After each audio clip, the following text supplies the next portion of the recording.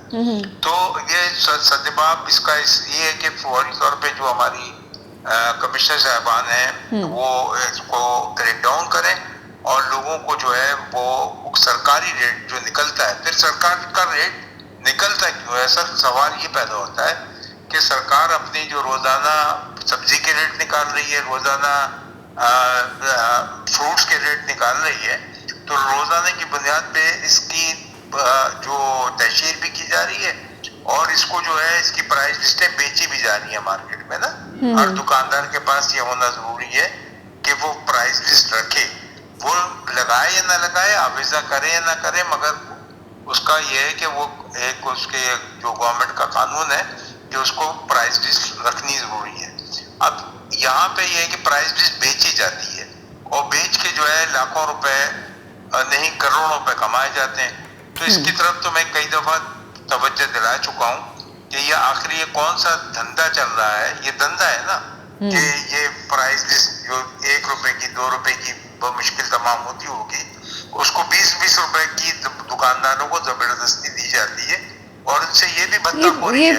کوکب صاحب یہ آج کے دور میں جو ایک ڈیجیٹل دور ہے, اس میں پیپر کو اس طرح سے پرنٹ پیپر کو بیچنا, اس سے مال کمانا, یہ کیا لوگوں کی آنکھیں بند ہیں, کسی کو نظر نہیں آتا؟ ہر شخص کے پاس سیل فون موجود ہوتا ہے, ہر شخص موبائل کا بھی استعمال کرتا ہے. کراچی میں تو میرا خیال ہے سب سے زیادہ وہ شخص لوگ موجود ہیں جو سیل فون یوز کر رہے ہیں. جی بات آپ نے بہت اچھی کہی, اور آج کل کے ڈیجیٹل دور کے اندر ایک حکومت کو ایک لسٹ شائع کر دینی چاہیے, اور تمام میڈیا پہ, سوشل میڈیا پہ دینا چاہیے. مگر کیونکہ اس کا وہ یہ کہتے ہیں کہ نہیں, اس کی تو آپ فوٹو کاپی بھی نہیں کرا کے لگا سکتے, اس کو خریدنا ہم سے ضروری ہے کیونکہ وہ دھندا چل رہا ہے. اب جب تک یہ دھندا بند نہیں ہوگا تو ڈیجیٹل پہ کیسے آئیں گے, اور ڈیجیٹل پہ آ جائیں گے تو ان کی جو وہ دھندے چل رہے ہیں وہ بند ہو جائیں گے.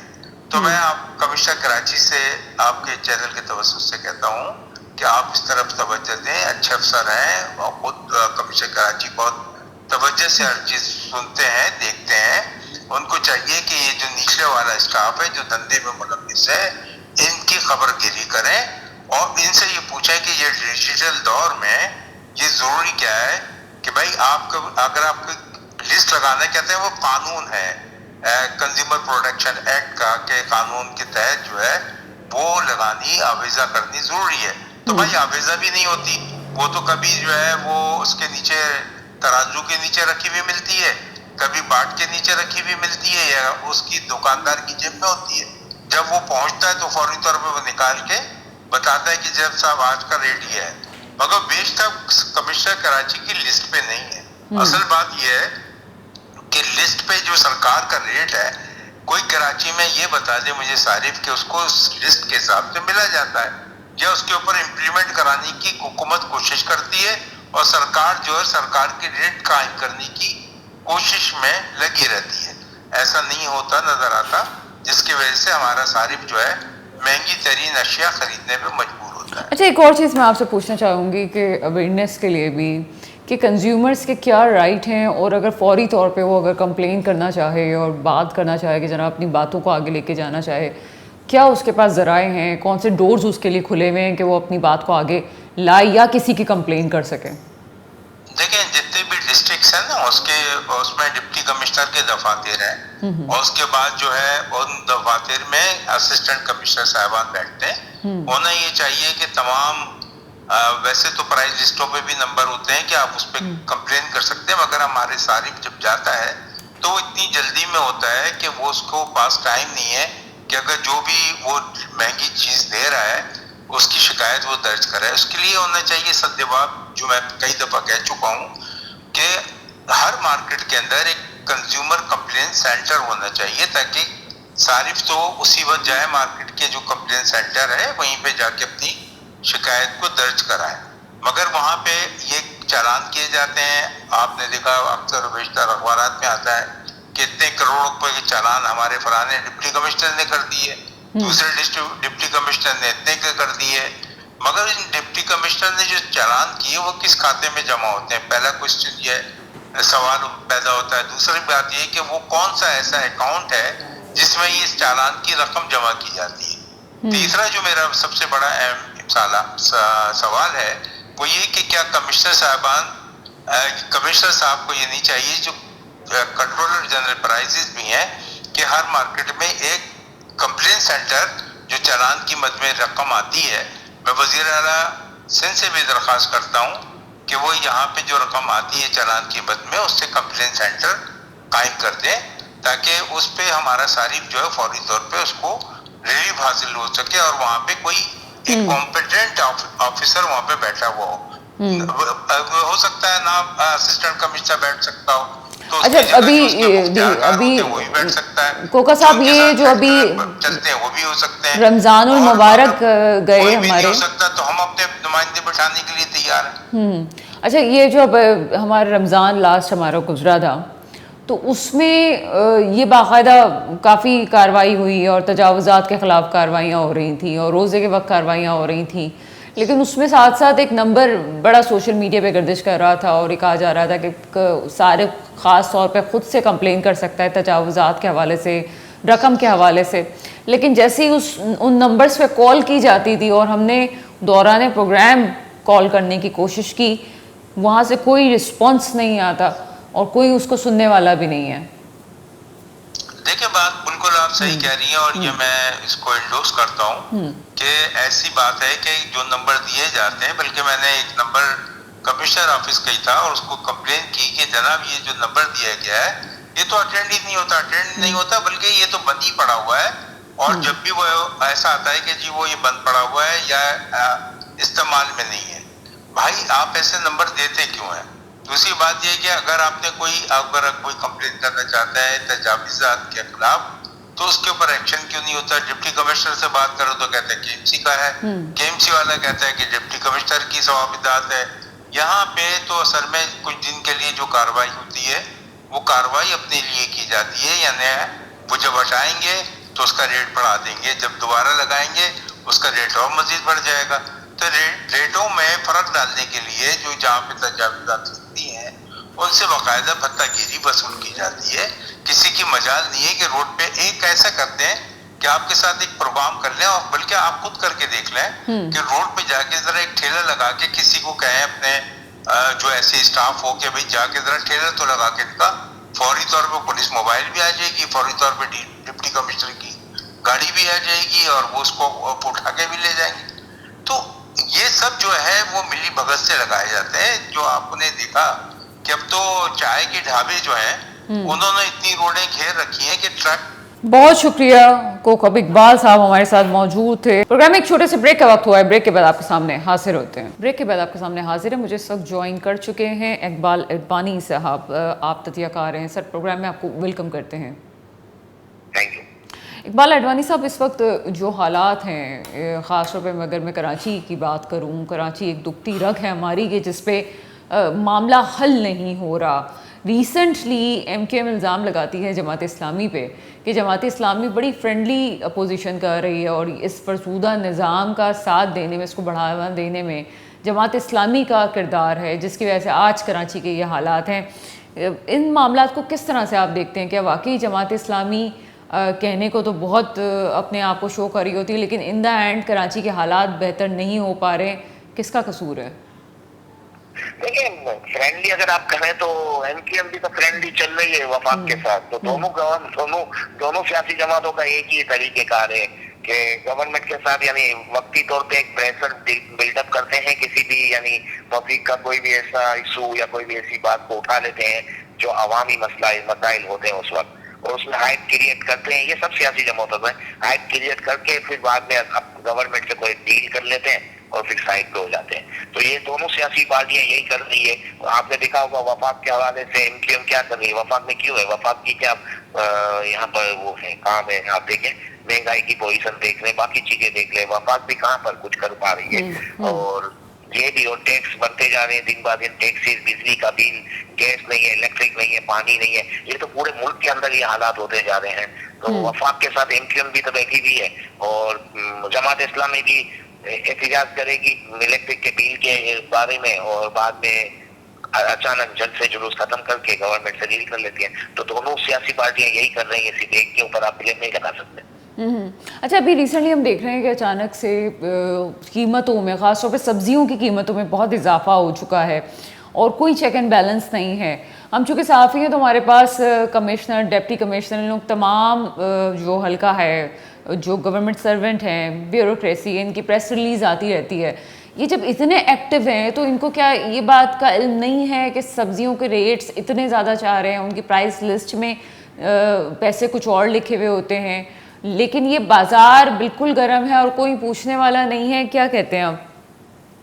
دیکھیں, سبزیوں کے ریٹ ہو گیا, فروٹ جو بھی ہیں, جو جتنے بھی یعنی کھانے پینے کی چیزیں, ان سب کے پرائس بڑھتے جا رہے ہیں. اس کی وجہ یہ بھی ہے کہ سیلاب کی وجہ سے ہماری کافی فصلیں بھی تباہ ہو گئی تھی, تو ان کا ہم لوگوں نے بندوبست نہیں کیا تھا, پہلے سے سوچا نہیں تھا کہ کیا ہوگا. تو یہ ریزلٹ تو آنا تھا. یہ تو مطلب جو ابھی حالات چل رہے ہیں, مہنگائی آنی تھی پہلے سے پتا تھا سب کو, تو گورنمنٹ کو پہلے سے اس کا بندوبست کرنا چاہیے. تو وہ تو کیا نہیں جاتا, اور دن بہ دن مہنگائی ہمارے یہاں بڑھ رہی ہے. لیکن آپ دیکھیں گے تو بس ایک ہی بات کریں گے, ہمارا پاکستان ترقی کر رہا ہے, اسٹاک ایکسچینج اتنی بڑھ گئی, لیکن حقیقت یہ نہیں ہے. مہنگائی بڑھتی جا رہی ہے, لوگ غریب ہوتے جا رہے ہیں. ہم 39% غربت کی لکیر سے نیچے تھا, 45% ہو گئے.